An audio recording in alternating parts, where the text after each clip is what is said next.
Salut tuturor! Astăzi îți dezvălui 10 lucruri fascinante despre corpul uman pe care nu le știai. Bebelușii se nasc cu 300 de oase în schelet, dar adulții au doar 206 după fuziuni. Inima ta bate de 100.000 de ori pe zi, pompa neobosită a corpului tău.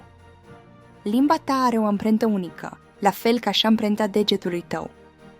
Creierul tău consumă 20% din oxigenul total al corpului tău, deci cântărește doar 2%. Stomacul tău produce un acid puternic care dizolvă lame de ras. Cel mai puternic mușchi este cel al maxilarului, incredibil de rezistent. Producem 25 de milioane de celule noi pe secundă în mod continuu. Nu poți fredona deloc dacă ții nasul bine strâns cu degetele. Corpul uman conține 0,2 mg de aur distribuit în țesuturi. Oamenii emit lumină slabă în întuneric total, bioluminiscență.